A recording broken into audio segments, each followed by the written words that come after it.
नमस्कार दोस्तों, आज मैं आपको इस वीडियो में एक ऐसी ऐप के बारे में बताऊंगा जिसका नाम है डंपस्टर। अगर आप उस ऐप को अपने मोबाइल के अंदर इंस्टॉल कर ले तो इंस्टॉल करने के बाद अगर आपसे गलती से कोई फ़ोटो वीडियो या फिर ऑडियो डिलीट हो जाता है तो आप उस फ़ोटो वीडियो ऑडियो को बहुत ही आसानी से रिकवर कर सकते हैं। ये डंपस्टर एप्लीकेशन जो आप प्ले स्टोर से मुफ्त में डाउनलोड कर सकते हैं। इसकी साइज़ इतनी बड़ी भी नहीं है, 3.8 MB की है।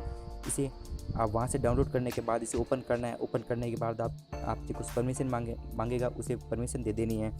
एग्जांपल के लिए मैं अब मेरी मेमोरी कार्ड गैलरी से कुछ फाइल डिलीट करके दिखा लेता हूँ आपको। जैसे मैं यहाँ से सार फोटोज़ हैं उसे डिलीट कर लेता हूँ। तो डिलीट कर ली मैंने अब यहाँ फाइल। फिर मैं डंपस्टर को ओपन कर देता हूँ।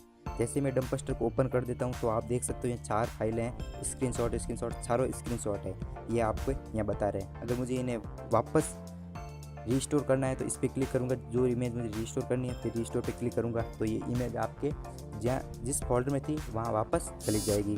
तो भी आप देख सकते हो स्क्रीनशॉट फोल्डर में से मैंने पहले यहाँ से 4 की थी, एक रिकवर कर ली, रीस्टोर कर लिया है और अभी ये 3 और बची है। तो मैं रीस्टोर ऑल पे क्लिक करूँगा तो ये पूरी की पूरी तीनों फाइलें मेरे उस जिस फोल्डर में डिलीट की थी वहाँ पे चली जाएगी।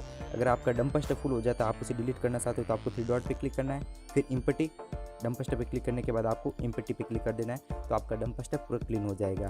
तो थैंक यू दोस्तों, आज के लिए इतना ही। आपसे मेरी एक छोटी सी रिक्वेस्ट है कि अगर आपने मेरे चैनल को अभी तक सब्सक्राइब नहीं किया है तो मेरे चैनल को सब्सक्राइब कर लें। अगर आपको वीडियो पसंद आए तो वीडियो को लाइक भी करें। अगर आपको मेरे से कुछ क्वेश्चन पूछने हैं तो आप कमेंट में पूछ सकते हो।